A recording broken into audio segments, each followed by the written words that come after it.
It's that time again, baby. We are live. Day after Christmas. Hope everybody had a blessed Christmas. Great time with your family, friends, whoever you celebrated with. Hopefully you had somebody. But if not, hope you had a blessed day either way. I'm excited to bring you to the show today. We were going to kind of take the week off, but, had an important show come up today. And I want to introduce this guest. He's a constitutional attorney out of Virginia. He's been helping J6ers fight over there against that DC corruption, the setup. He'll be talking about probably our two-tier justice system, which some of us know about. Hopefully it'll actually wake up people who hear it from an expert who is an attorney.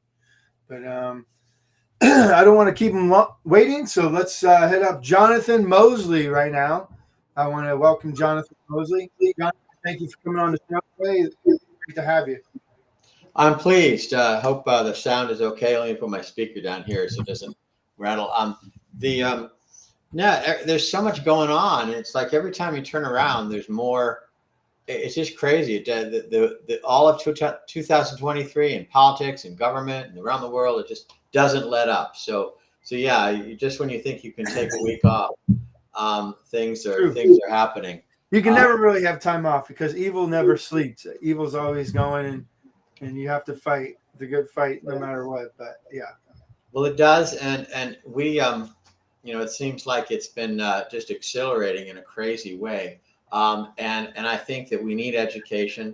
People need to get to the point where, they understand what's going on. They're not be fooled.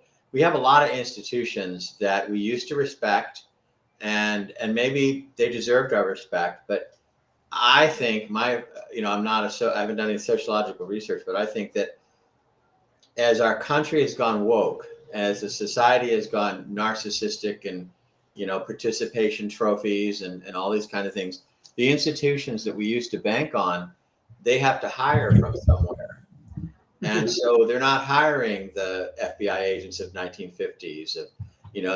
We don't have judges like we did in, say the 1940s, but they have to hire from what's available. And the wokeness and everything else is just permeating, rotting everything. And people have to really wake up to the fact that, yeah, it is that bad. I think at every stage since my mother was in Eagle Forum in the 70s, we have been losing because we're 2 steps behind. We can't believe that it's as bad as it is. Like, well, it can't be that bad. And it's worse than we think it is. So anyway. Can we elaborate real quick there, John? So just for people, people probably hear that from me a lot, but you being an attorney, what have you seen to kind of help with your evidence wise? Because there's a lot of people who say, the conspiracy theory people, the people who are maybe believe it, but don't really. Can you just give a little examples of what you've been through as an attorney for J6ers or whoever in general? Well, yeah. And I think that's why I try to explain, people maybe can get their head around the fact that when they see the craziness going on and they realize that's who our institutions are hiring, you see something crazy on libs of TikTok or whatever, and you realize those are the employees that they're pulling into the colleges and the courts and everything like that. But no, it is very, very, very disturbing. I first went to work for Judicial Watch, started by Larry Klayman. And originally, he created that to watch the judiciary. He was so appalled by, even in 1994, by the breakdown in our in the respect and the rule of law that he created it. Ended up going off more after the Clintons and politics. But the original focus was that long ago. He was very worried about the integrity of our courts. And it's very infuriating. And you go in there, in law school and in a legal career, you learn the way things are supposed to be. And then you go into court, and that's not how it works. Nothing is the way it's supposed to be. Nothing follows, the law, the rules. Everything is, I have lost, but I've sometimes won and walked out, and I said, I don't know why I won, because all the arguments I made, the judge poo-pooed and shot down. And then somehow, how did I win? It's just crazy. And we're seeing it now, and we're seeing it accelerating. And I think that the American people need to understand that we are getting two-tiered, or, warped. And two-tiered doesn't even hardly say it, how bad it is. A legal system. Communism and Marxism is pretty much what it. Well, it is. And people, and again, people, I've been talking on the radio and things about communism, and a lot of people are like, oh, come on, what are you talking about? I thought communism were just people who wear Russian fur hats, or they wear, like, no, communism started in Austria and Germany. The infection took root in Russia, but it's a philosophy, and there's probably more communists in the United States right now, in journalists and law and schools, and like that, than there Our are own governments, for sure. Right. It's a philosophy. It's a way of thinking. It's not what your fashion choice is, or what accent you speak with. So I think people, I worry that people have a reaction to that and say it's not, that can't be. But let me give you an example. I've been defending. I was defending Proud Boys member Zachary Real from Philadelphia, the head of the Philadelphia cause, and in the January 6th cases, and Kelly Meggs, who was the Florida chapter leader right at the end, he got last minute put in there for the Oath Keepers. And the way that the law is running on this January 6th stuff, it's so bizarre that the lawyers joke about it and call it January 6th jurisprudence. And that may not make sense, but we talk about like real estate jurisprudence, we talk about inheritance jurisprudence. We talk about different areas of the law as if January 6th is its own universe. It's like there's nothing in January 6th that makes any sense in any connection to the real world or the law. It's just its own bubble. And well, DC is a foreign country too, so I mean, it's turned out that way, and I don't know what. No, it's really, really bad. And I've seen some things about jurors after they convict people, what they've said. One person was interviewed by Vice magazine. I was able to see confidentially a jury test, a test jury, and what their comments were, and they just didn't follow the law at all. They just, their own comments confidentially in the study, getting ready for somebody's actual trial. That's why I have to be a little vague. Is a trial coming up? Is that it is just that what the law says, what the judge instructed them to believe, to do, whatever, didn't matter at all. It was just their gut feeling. You're like, well, I just feel he's guilty, and that's not what the jury is supposed to do. So yeah, it's a very bad situation there. Yeah, if you judge by feelings, we're in trouble for sure. Well, and that's what our country's become to a very large extent.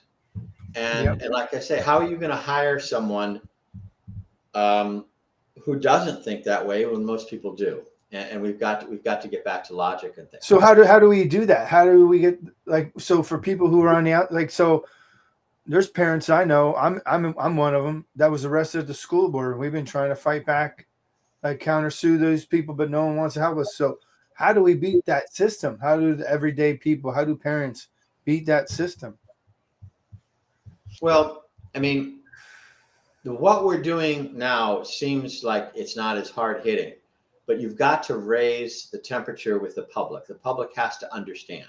Like I say, I believe that we came back from World War II. I wasn't born yet, but thinking everything's okay. The government is wonderful. We won World War II, and we just didn't pay attention. People have to be taught in detail. No, it's not okay. You can't just watch TV. I don't understand why the whole country isn't up in arms about circumstances like yours. It couldn't be clearer. And so I don't know if, I know people are busy on our side, and they want to think, well, it really can't be that bad. And that's part of the problem.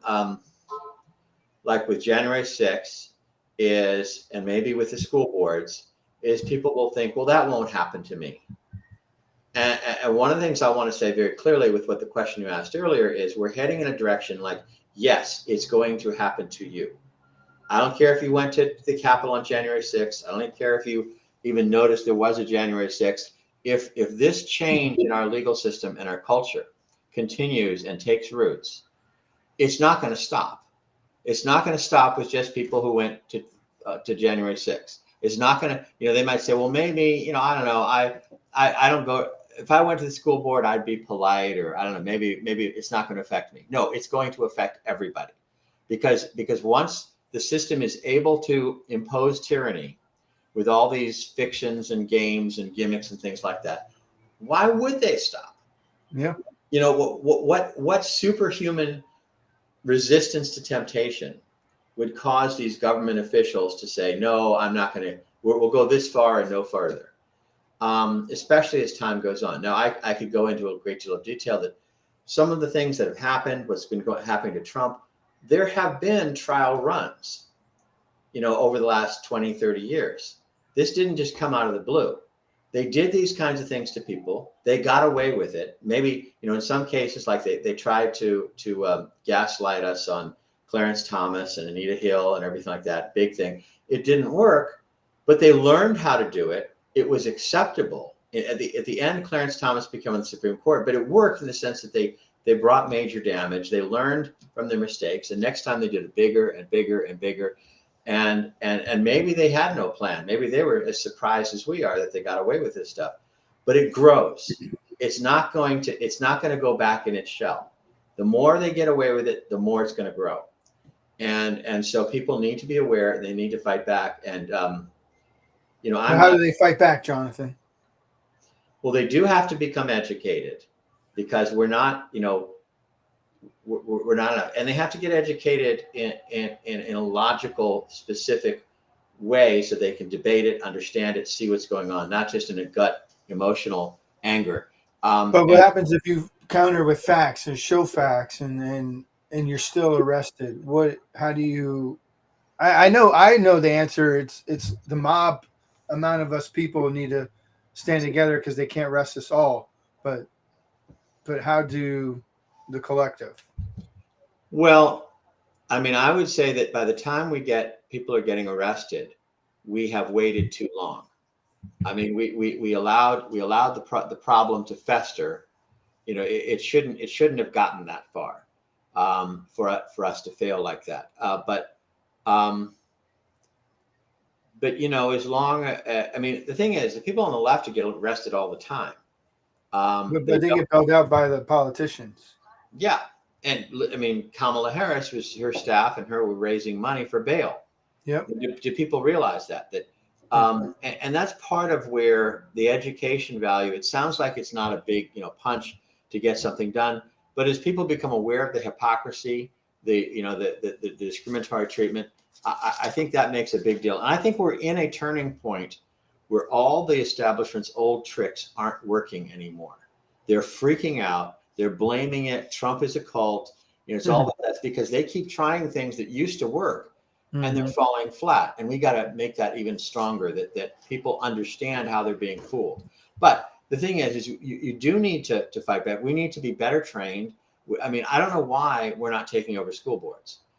People need to go to Morton Blackwell's Leadership Institute and get trained up and down every level of campaigns. Other people having campaigns.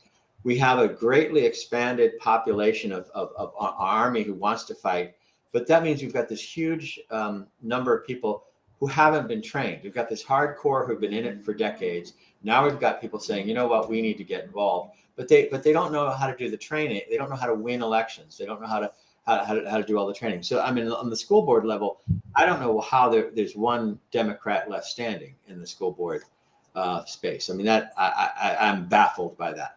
But on all these other things, we do have to take those examples and bring them to the people and get people thrown out. And I do think that for example, I have a friend who's been in politics campaign since 70. He was just reminding me, he tells the same stories, how he went, I think they went to an event at Mar-a-Lago or whatever, and they said he tried to train the people on the bus. The media will find the weakest person, and they will interview the person that they think they can make foolish. They're not going to interview the strongest person. they're going to interview the person who doesn't know what he's talking about and says something crazy. And it's just, so he just said, everybody on the buses, tell the media to talk to the spokesman. Do not engage with them. Because again, you have to know these tricks. It's like they're going to, when you go to the school board meeting, and I'm sure you did, we have to, I mean, the fact that people are loud and effective and pushback is important. And it's valid, but we also need to be very, very sensitive to where the line is that you can't cross. Obviously, you can't go beat up on police, for example, like on peacefully and patriotically. Peacefully and patriotically. Exactly. And sometimes, life's not fair. These people are scoundrels. We have to have our side videotaping what's happening. And it used to be like even decades ago, the idea was that people would go to a protest, counter protest. And it was kind of like commonplace in the political world that a liberal would come up near you and not even touch you and go, oh, and then fall down and blame the conservative for knocking them down. So we have to be wise. Jesus said to be innocent as doves and wise as serpents. And so we need to, we know they're going to be unfair. We know we're going to be lied about. We have to be ready for it. And that means that we have to have our video say, oh no, here's what happened. And that kind of thing. And Jonathan, real quick, who taught those liberals that, a conservative, like the flopping? Do you know who taught that class for the liberals? LeBron James. What's that? LeBron James. He's the king of flopping on the court. So he taught the liberals how to flop and blame the conservatives. It was just a joke. Sorry, I had to say. Well, it could be. I was just kidding. He probably didn't. I just had trying to influence I was just anyway. You're trying to fool the ref. Yeah, that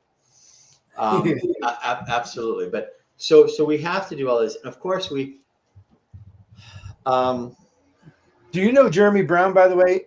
He's, I know of him. Yeah. Huh? He's down here in my county, and he ran for state house, and he's been in jail ever since.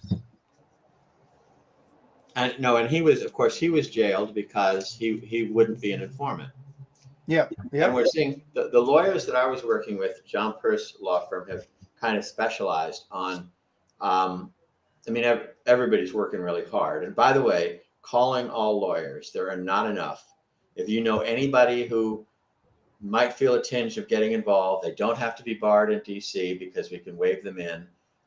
They don't have to be in DC because most of the hearings are by Zoom or things like that. We need lots of help. And we need lots of donations for those who can't do anything else. But the thing is that now where can they reach out to you for either one?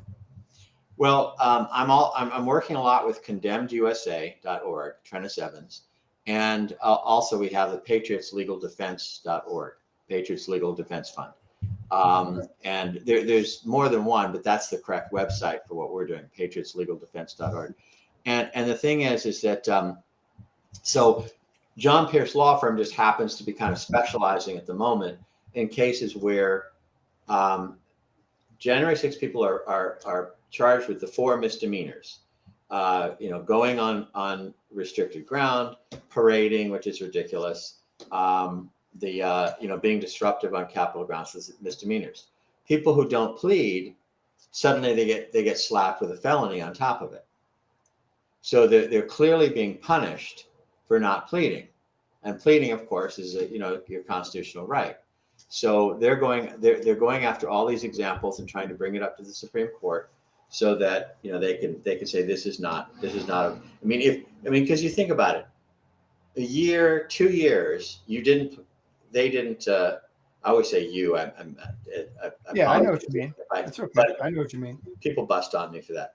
I do it sometimes too. So whatever. One woman in particular, but the thing is that they say if you didn't have a reason to charge them with a felony for 2 years, why now? Why now when they refuse to plead? So if you didn't have the basis to charge them, you don't have the basis now. So that's one of the battles, and that's what happened to Jeremy Brown, of course. And then they had it difficult because what was it? Then they went after him with a separate case in Florida. I think that was the sawed-off shotgun nonsense. Oh Something yeah, like yeah, yeah. something like if your gun is a quarter of an inch too short, you're a threat to humanity or something. It's like Yeah. ridiculous. And I guess he had a ceremonial or grenade. I mean, I don't think it was a real grenade, but this was at his house, not on January 6th. Yeah, yeah, yeah. When they got to this. So anyway, so So do you know so you know about the case? I mean, I'm sure they could always use some extra help down there. I'm sure they could. I mean, Carolyn Stewart is on it. She's damn good. The I knew a guy who was doing some research for me, and he was helping her. Okay. But the problem is, we're all just spread too thin. Spread thin, yeah. And part of the problem, they're getting rid of it. So part of what's happening, I think, is that we have been unable. I mean, I visualize it, and I don't know exactly how to say it, but if you have maybe trench warfare, we have the headquarters, and then you have lines of trenches out there, and all these January 6 people and others fighting for the grounds, defending things, and they have really been abandoned to a tremendous extent. I think Trump is very, very good. I'm going to vote for him. I'm going to fight for him. We're fighting right now on the Colorado ballot thing, but it doesn't mean it's perfect. He said he was going to help, and I know he's not, because the defendants are showing up at our doorstep needing help. So people have failed to really. It's been a terrible time. People are unsure. Fundraising in every area has been down. I have a fundraising friend who says no matter what the topic is, no matter what the organization is, it's just been, people have not been giving for the last several years. Well, that's what happens when you go through a recession and then soon to be Great Depression. People, the funds dry up. You can't, You don't have it. You're afraid you're not going to have it. Yeah. Soon. I mean, my thinking would be, if you have $100 and you say, well, maybe I should hang on to this, in a couple of years, you may wish you had that $100. Yeah. It can get worse. Hell, in 6 months, you might wish, when you're in a bread line, right, wishing you had that $100 right now to buy some food. Wish you'd given it when you could have stopped it from getting worse. Yeah. And so anyway, so we've got this thing, and we've been, Stuart Rhodes, the head of the Oath Keepers, has been screaming, that for years, saying if you don't take a stand when it's easy, 10 miles from the headquarters, the enemy's going to overrun the headquarters. In my way of visualizing it, and that's what's happening. They've run all over the little guys, and they're now trying to kill the general, Donald Trump. Yeah. And again, not because he's so great, not because of everything like that, but because he's, if they can kill him, if they can not kill literally, excuse me. I mean, some people are talking about that, and I don't really want to endorse that. But if they can take out the leader, then what is everyone else going to do? I mean, if they can get rid of Trump, they can get rid of anybody, and that's the point. It's not getting rid of Trump; it's they can get rid of anybody. Mm-hmm. That I think is the whole point, and that's where we're at. And it's I mean, I think they've overplayed their hands. I guess I should be proud that the American people are seeing through it. A lot of this, like I say, is like watching a 7-year-old. A 7-year-old boy do a magic trick, and you have to pretend that you're fooled. You're like, yeah, I could see where you put this. And the establishment and everybody else, they don't understand why we're not buying it. But it's a battle galore. So, of course, good versus evil. Pardon? It's a good versus evil battle for sure. Well, it is, and I think that's one of the problems. The people on our side have been unwilling to see that.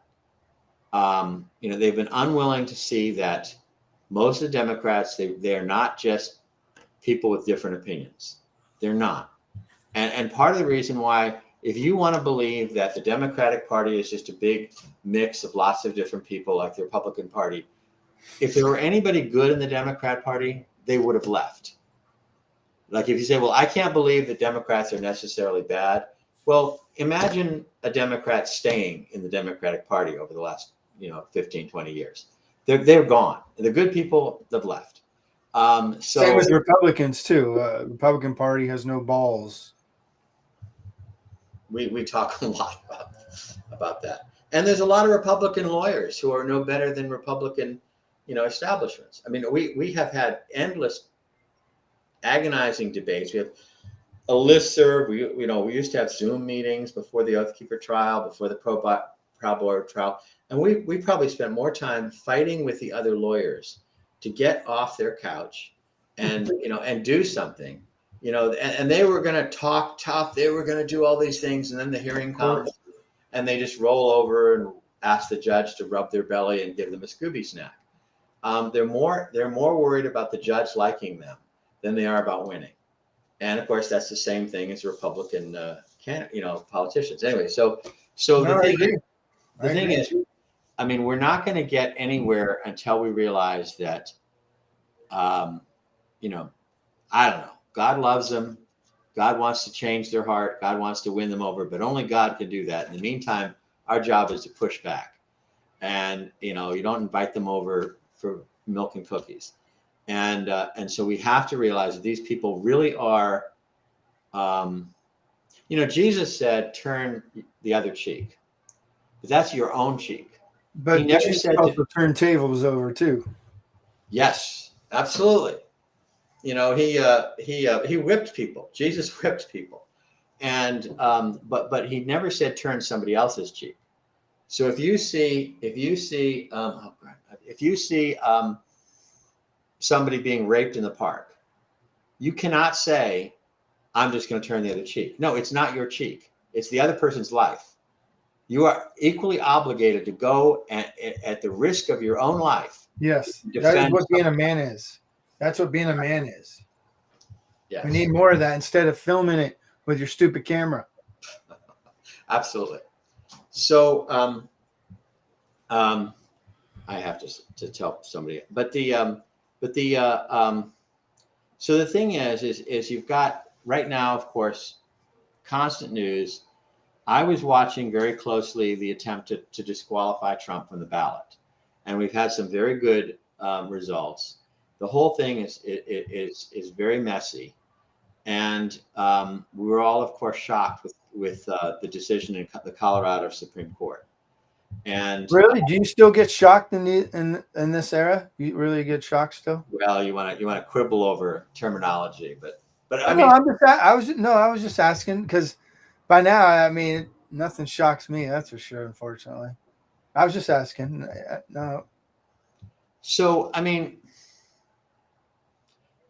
I wasn't shocked at the evil being done about it and the complete hypocrisy. yeah, The absolute total hypocrisy of the left. But I was surprised it worked. I'm surprised. I'm surprised they got it that far. And part of the problem is that they, I watched the trial, which is on C-SPAN. Kash Patel, I finally got his name right. I was having trouble. He was magnificent. I mean, he talked about, and I didn't even know half this stuff. He talked about how several days. Remember, Liz Cheney kept saying Trump never called on that day for the National Guard. No, he did it 4 days earlier. well, the day earlier too. I thought to Nancy Pelosi. I don't know, but roughly speaking, I mean, Well, I just want to make sure people understand the facts. That's all. Yes, absolutely. And Nancy Pelosi denied that request as well. You know what I was just reminded of just today is I was working with a group called the U.S. Public Policy Council and the White House, or what is it? Americans Against the Obama Agenda. It's changed several times, and we got a permit for the Capitol grounds to present. Oh God, what were they? 100,000 signatures for Nancy Pelosi and Adam Schiff to be expelled. This was September 2020. And so everybody thought and somebody reminded, and I was part of the presentation. We did it out on the grounds because they wouldn't let us in, and someone from Nancy Pelosi's office was screaming in the background at the police, at the U.S. Capitol Police, to stop us. And he says, "Man, they have a permit." I mean, you can't. So Nancy Pelosi was willing. Her staff's mentality was, "I don't care if they have a permit. Stop them, shut them up." And it's interesting. And that on January 6th there were 6 permits, not 1, 6, for the Capitol grounds. Now it became a complete mess. Nobody knew where the permits were supposed to be, so everybody turned into a complete, I don't know, just jumble. But the U.S. Capitol Police issued 6 demonstration permits for January 6th. Nobody wants to talk about that. So anyway, we get to Do the you point. know who the 6 were, other than you guys? I do. I have to look it up. I mean, Okay, I was just curious. Yes, no, we do. I have the permits. We got them in. I mean, the other thing that might be interesting to know before I try to get is that there is a lot of stuff that the January 6th defense attorneys can't show you because they're all under court protective orders. I will describe them, but I can't show it to you. Yeah. Even though the trials are over. If it wasn't used, a lot of these videos that have been coming out, we've known about those for a year or 2. Yeah. Do you know Bobby Powell, a journalist? I vaguely. The name sounds familiar. Well, I've seen he's given me a flash drive of it, and then he's actually coming on the show and going to show the real clips that he has. It's way different than what the corporate media has pushed out, for sure.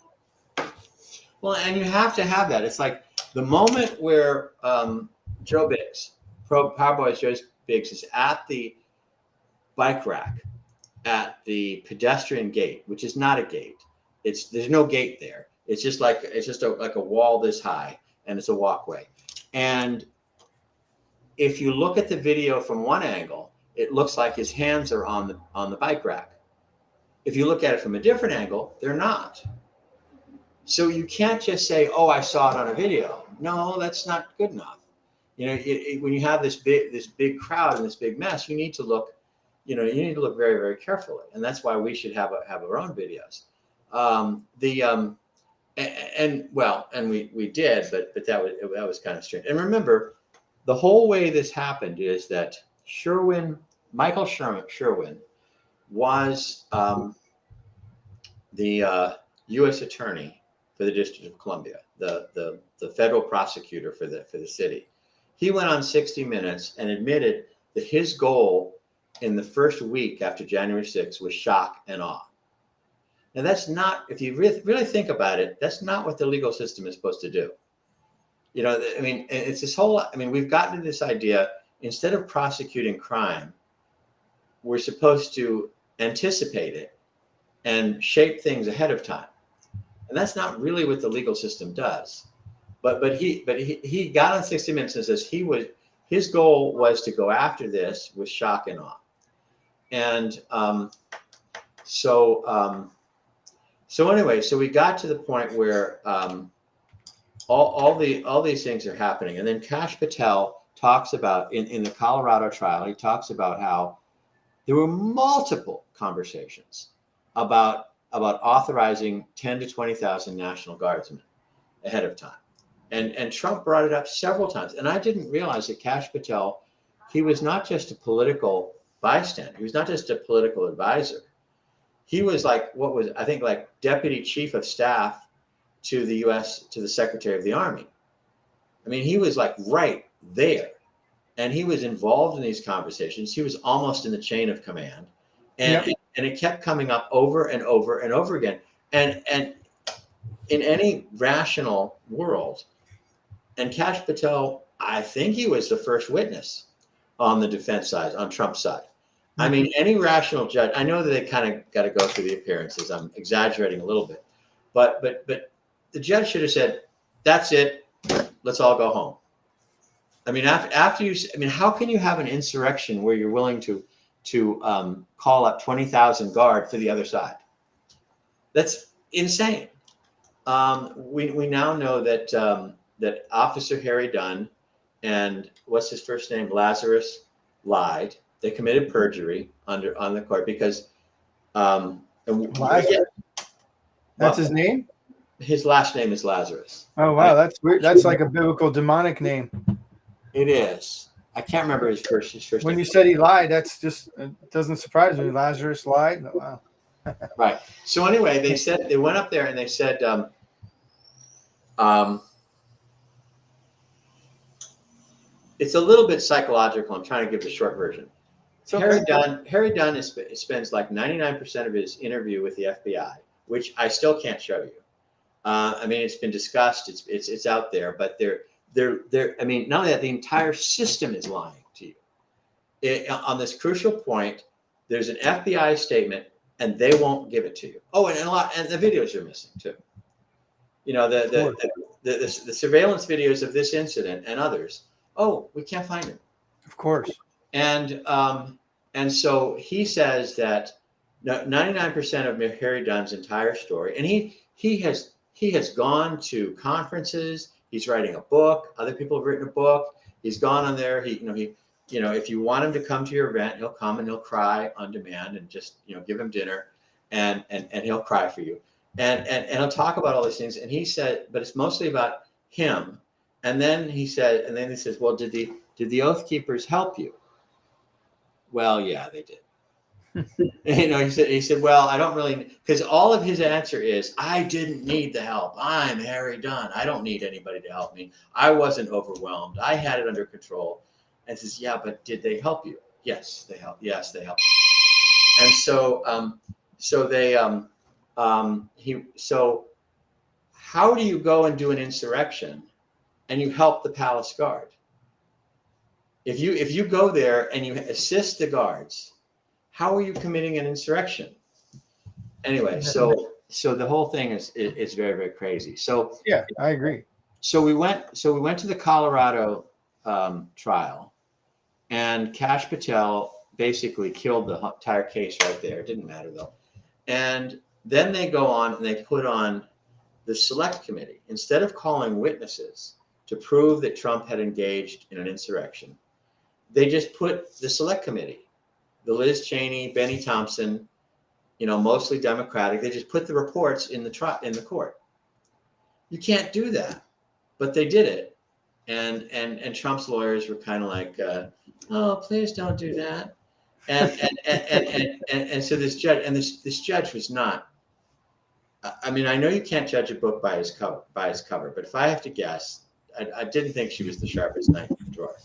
So she then finds for Trump. Somebody must have told her to do this. She finds for Trump on the grounds that he's not an officer of the United States, which is ridiculous.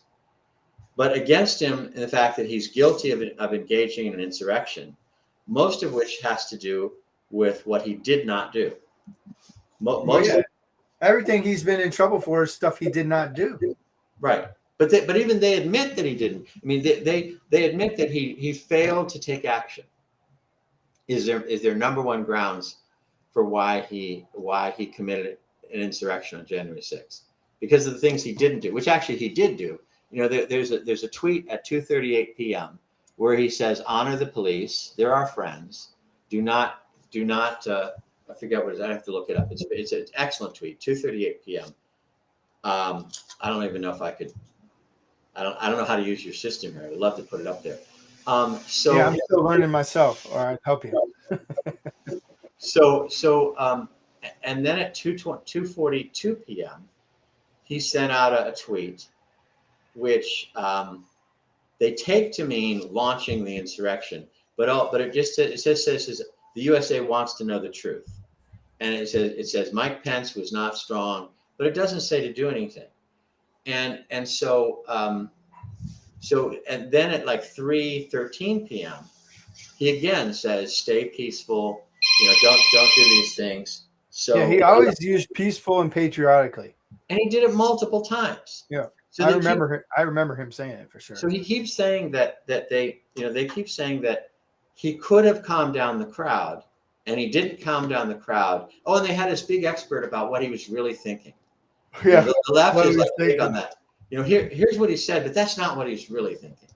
And so they keep saying he should have done something to calm down the crowd, which he did.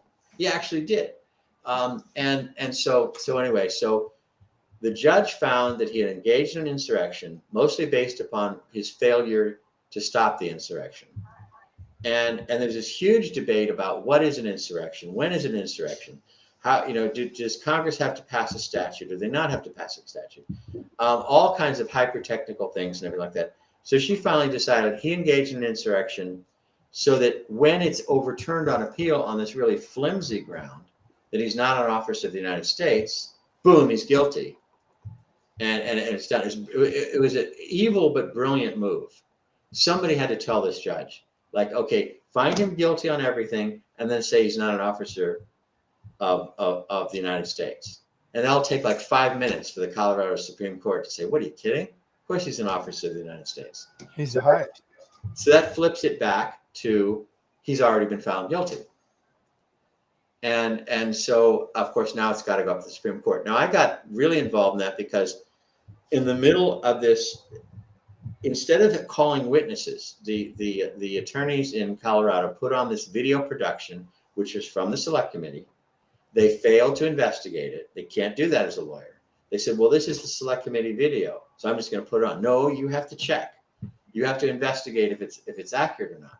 And they didn't do that. And they put it on there. In the middle of it, Trennis Evans is on there reading the 242 tweet. So they say that at 2:23, 2:23, they say, looking down from the Capitol dome, everybody's just standing around. They're not doing anything. The lawyer for Crew against Trump says they're just standing around. They're not doing much of anything at 2:23 p.m. And somehow Trump is able to hack into the U.S. Capitol Police security system. Maybe Barron helped him do it or something like that. So he sees that they're not doing anything. So he sends out this 2:24 p.m. tweet to launch them into a campaign of violence. But they can't prove that anybody in the crowd saw the tweet, because in fact the cell phones were overloaded. They were jammed. They were not jammed. I know what you mean. Yeah. Jammed implies an action, an intentional action. Sure. There was just a lot of action going on for one server, like internet-wise, right, or whatever. So I mean, people could say they could not make phone calls, they could not get through. Messages can come through hours later than when they were sent. So they're unable to prove that anybody in that crowd that lunged forward at 2:24 p.m. ever saw the tweet. So they used Trennis Evans, who's reading it in his bright canary yellow hat and reading it over his blue bullhorn, and he's reading Trump's tweet. And they said, and that's when the violence began. However, how do you get committed insurrection without any weapons, though? Isn't that kind of odd? Yeah, I don't know. Because nobody had weapons other than Capitol Police, and they actually shot an unarmed United States Air Force veteran by the name of Ashley Babbitt. Right. But the thing is that it when you listen to the trial, there's so many different possible. God, why is everybody suddenly? I'm very popular suddenly. You're on the Brian Parrish show, maybe. There you go. So the thing people call, hey, do you know you're on TV? Like, yeah, I'm here. So the thing is that they have all these different definitions of an insurrection. So they keep debating, what is an insurrection? It's not just that they don't know, it's that they have all these different definitions and these different kinds of. So I'm saying if you have that many different definitions, you really have none. Yeah. They should just look, we don't know. And, bye, everybody go home. I mean, if you can't pin down what is an insurrection, you can't proceed. So anyway, so that's what they got. But the thing is, Trennis Evans, who played that crucial role of reading the tweet, that was 2 hours later. The video that the select committee put together is a lie. They fabricated evidence. They say it's at 2:24, and they admit that's when it went from 2:23, everybody's standing around, to 2:24, they're all attacking the Capitol. But that didn't happen until 2 hours later. So there's no way that their argument fits. But that's when the FBI informants that were undercover instigated the people some people who maybe got caught up by listening to those FBI informants maybe damage some of their own building that they own, but still, nothing is an insurrection other than the inside job of the United States government. Yeah, Brad Geyer, who if I don't know how much time we have, he We got as much as you want. There's all right, no time limit. You good. just you put all the evidence out and the things, and we like to let people think for themselves and then take your information that you give, which we really appreciate because more and more people need to hear the reality. Well, it would take weeks to put it all out there, Oh but well, we don't. I don't know about it. We don't have that. but the thing is so in 1970s police movies, there's the buddy cop.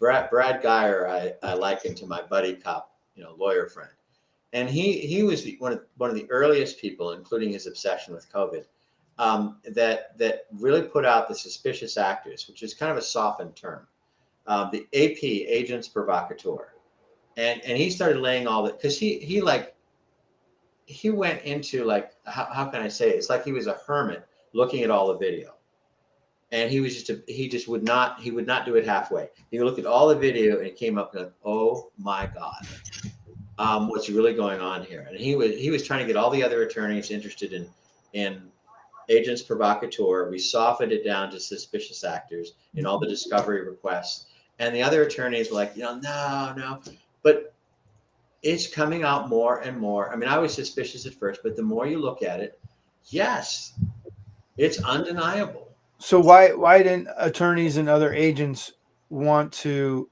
review the evidence? Isn't that their job? Is to review the facts of the case? I I don't think a lot of the defense attorneys even cracked open the evidence. Yeah, but I mean, even the judges or the agents, even. Well, the judges aren't going to look at it until a lawyer brings it to their attention.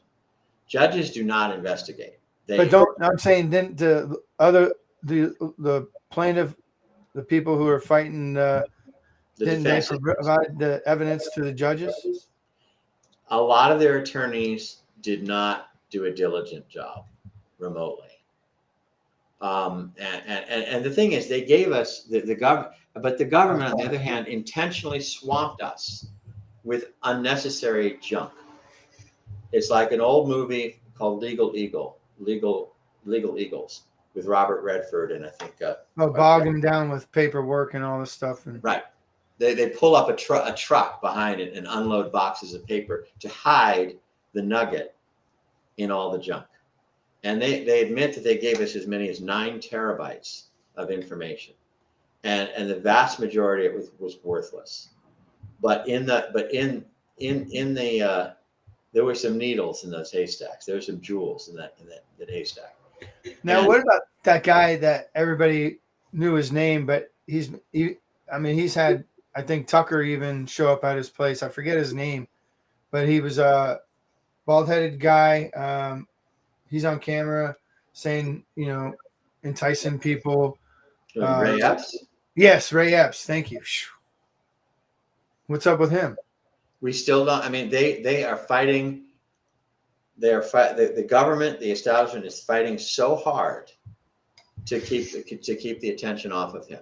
Now it was such a huge uproar for years that they finally charged him with 1 misdemeanor.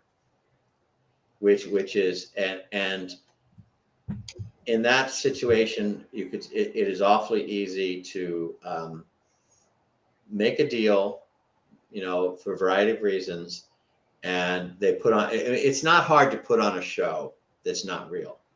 Yeah. About somebody being pleading guilty to a misdemeanor, and which there is no felony that anybody's been charged with that he isn't very obviously guilty of. There's no felony of any kind that he would escape guilt from if he were honestly prosecuted. I mean, he's up there helping people throw a giant sign at the police, caught on video, as well as a seditious conspiracy and whatever else they want to talk about. So, but it's very funny because at the pedestrian gate when they first went in, he'd rush towards the gate, meaning just some chicken wire and a bike rack, and then he would stop short and back up. he would try to get the crowd to roll for it, but he would not touch the barricade himself.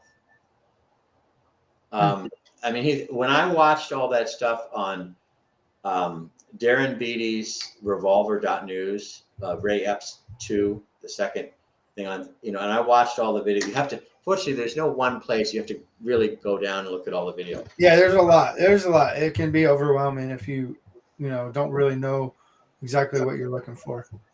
Well, my reaction when I watched all this stuff is like, this is not the FBI. This is what the CIA does in other countries.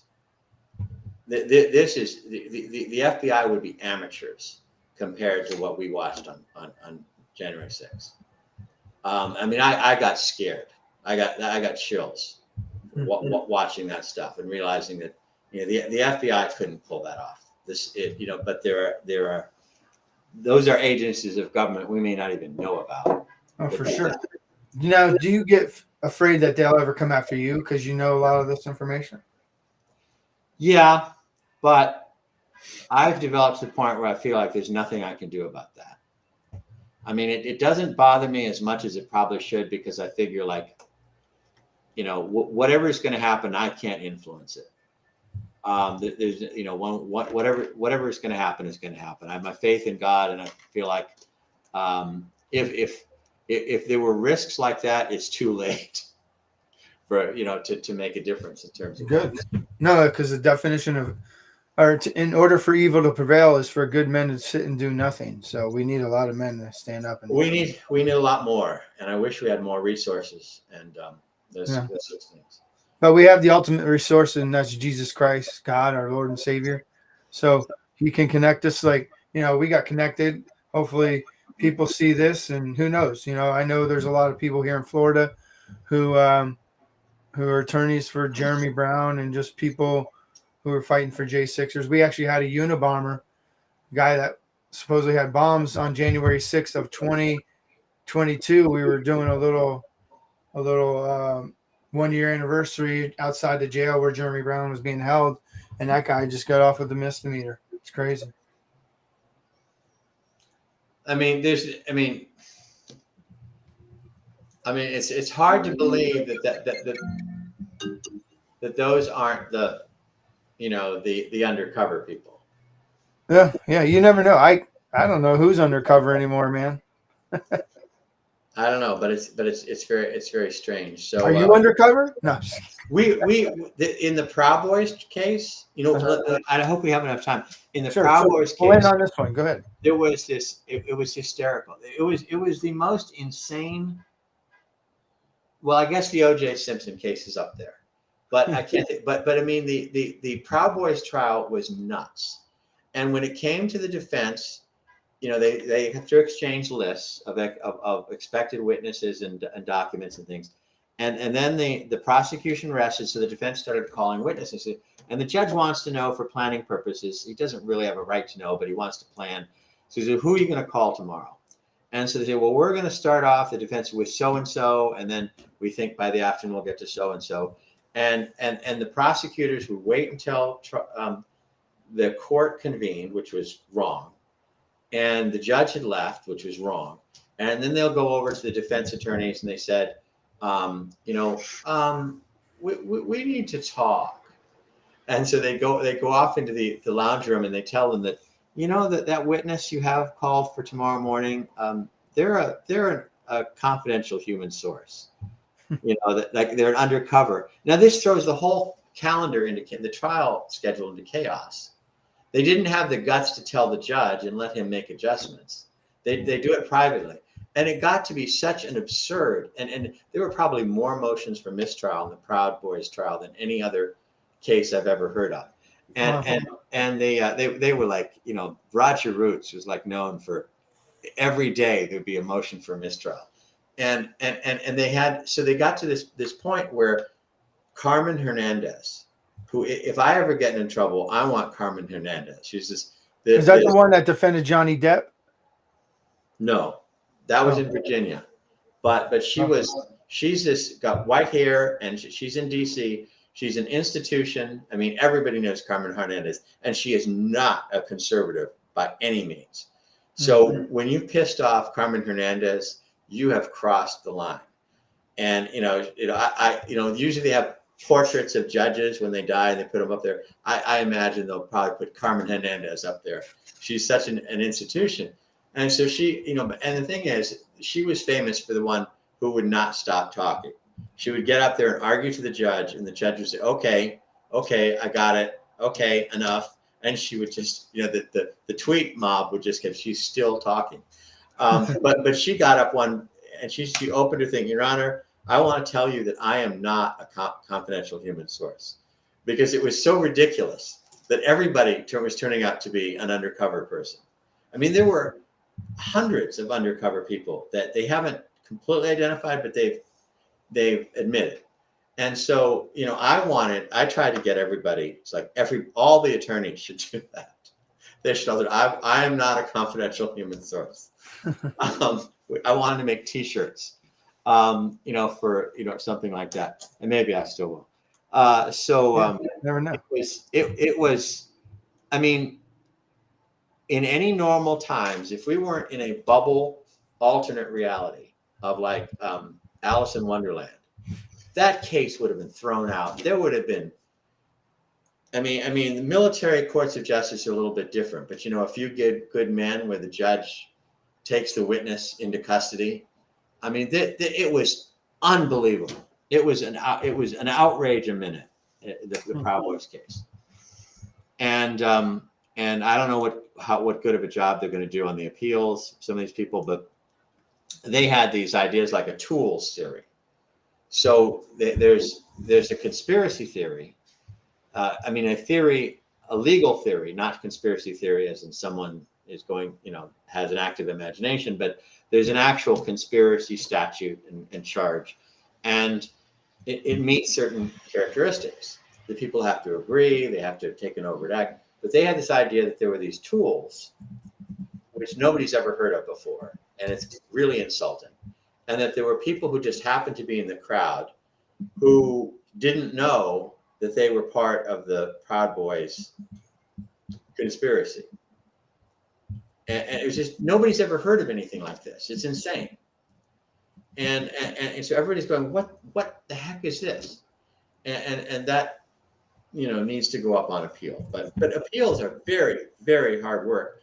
And in a case like this, the problem is the more errors they make, the less time you have in a limited number of pages to attack each of the errors. There's just it's almost like the system, if they make lots of errors, they get rid of them. They get away with it. Yeah, and plus they use taxpayer funded money too, yet we have to try to have enough money to hire a good attorney to even defend us. It's ridiculous. And we need a lot. And what I say to people is, because like I say, it's a difficult time for fundraising. And there are some frayed nerves, let me say, about who's getting more money or whatever. So I try to say, do your homework, give to whomever you want. I can tell you some places, but I don't care who you give to, just do something to your audience out there. I mean, if you can give, sometimes they may have a little bit of paperwork to, but give directly to the attorney. If there's a particular defendant that you like, American Gulag at the top of the Gateway Pundit has tremendous amounts of information about individuals. Most of the time, not always, they have the fundraising page. If you like a particular defendant and you say, well, I don't know who this John Mosley is, I don't know who that person is, but I like this defendant, give to them directly. Give to their attorney. Just don't do nothing. Where can people find you at if they need a good lawyer? Because I know there's myself and other parents who are arrested at school boards who want an attorney that has balls to actually sue the school board and the sheriffs for illegally arresting people for just their free speech. No threats. Yeah, did this happen in Florida? Yeah. With Ron DeSantis as governor? Yeah. Jesus. I don't know. Well, anyway, like I said, I'm currently working with, actually 3 different places. The former Feds group with Brad Geyer. You can find me there. We're doing a lot of stuff. I do a lot of work with condemnedusa.org. Trennis Evans. Okay. He's a January 6th activist, and like I said, I would support the NCLU is mainly supporting John Pierce Law Firm, and how many J6ers are you guys representing? About 30. There's no, and that's just in Virginia alone, or no, nationwide. Nationwide, okay. But I mean, the thing that worries them the most is if we don't find more attorneys, then the lifeboats are being swamped. And I'm concerned that nobody can do the kind of job that these January 6 people need if we're just overwhelmed. I'll connect you to another one here. An attorney? Yeah. Please, yeah. Okay, I'll connect you guys in a group text, and you guys can take it from there. Okay. Yeah, I mean, nobody's, it's a labor of love. I mean, yes, we need our cell phone paid for, things like that, but normally you wouldn't hear lawyers saying, I want to share the clients with more people, but it's about saving our country, Yeah. and I don't, there is plenty of room in the swimming pool. Everybody, come on. It's not about greed. It's about doing what's right. Well, and people really should think that if you make a lot of money in 3 or 4 years, it might not matter. You can have all the money and your country's gone and you got no place to spend it. Yeah. So, and as the most crass motivations, at the very least, if not for love of country and love of your children and grandchildren and everybody else. All right. Well, I'm really grateful to have you on, Jonathan. Hey, I hope you come back. Come back and give us updates, and I hope I have some good news. We'll see. Yeah, I think it's going to be a tough 2024. I believe people need to buckle up.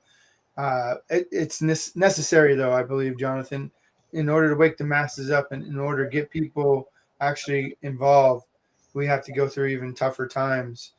And I do hope people help donate to Jonathan. He is his attorneys who are representing J6ers. So please do whatever you can. He has mentioned it. When I post when the show gets posted, I'll have Jonathan maybe type in on the comments on some of the organizations. That way you guys can reach out to those specifically. All right. And I don't want to fight with someone and say only this one. Make up your own mind. I don't want to, hold anybody back.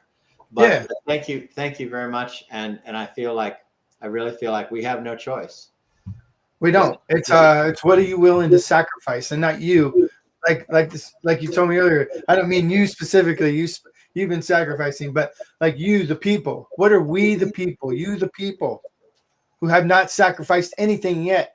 What are you willing to sacrifice to save your republic, to save the future for your children's children? Absolutely. What are you willing to sacrifice? Are you going to just work your butt off hard right now, and then it means nothing in a year or two? Anyway, Jonathan and people like that need your help. J6ers. Hey, God bless you, Jonathan. Please come again soon. All right, brother? Thank you. Thank you so much. Yeah. And that was Jonathan Mosley there. He is a constitutional attorney. We're so grateful that he's out there. God bless you, brother. Thank you for being a hero for all the J6ers and people who are being politically persecuted. We need more lawyers like that. We need lawyers who have the balls and the spine to stand up for what's right. That's awesome. We got Jonathan right there out of Virginia. Where's our Florida attorneys? Where's our Texas attorneys? Where are you at? I should ask them about the Convention of States, if Jonathan's for the Convention of States, and how do we get Virginia involved. But everybody, we need the Convention of States. I know it's getting steam right now. We need to add on to that. We need to pressure our legislators and convince them to do the Convention of States, because we need 36 states, I believe. So in order to maybe save our republic and not have to go to Civil War II violently, maybe we can do a Convention of States, because something needs to change. We can't keep having this two-tier justice system where one group of patriots who peacefully and patriotically protest a stolen election. That's what they were doing on January 6th. The election was stolen. They were there peacefully and patriotically protesting. They had undercover FBI agents and probably CIA agents riling the crowd up, trying to get them to do stupid things. And yeah, you might get a few here and there that do it, but really, it was our own government. It's been inside jobs for a long time, from September 11th, from a lot of other events back in the day. So we got to stop this, y'all. We got to stand together. Our Pledge of Allegiance says it. It says, to the republic for which it stands, one nation under God. And I mean God in spiritual aspect, not religious. Because religion can be very bad and it's dangerous. But spirituality, the Holy Spirit, where God talks to you and through you, that is what we need more of. Now, guys, we got to step it up. I want to give a shout out real quick to my godson. Today, it's his birthday. Nolan, God bless you, brother. Love you, man. I hope you have a blessed birthday. I will be sending you something soon. Sorry I didn't get it out in time. But yeah, I might be a bad godfather, excuse me. But anyway, everybody, I hope you have a blessed new year. I hope you look at it with gratefulness, humbleness, appreciate what you have. Don't be a victim. Don't be a narcissist. Love thy neighbor. Pray for one another. Pray for peace and healing. We're going to need peace and healing in this world coming soon. But we're also going to need a lot of grace. And so I just want to say thank you again, everyone. God bless you. God bless our constitutional republic.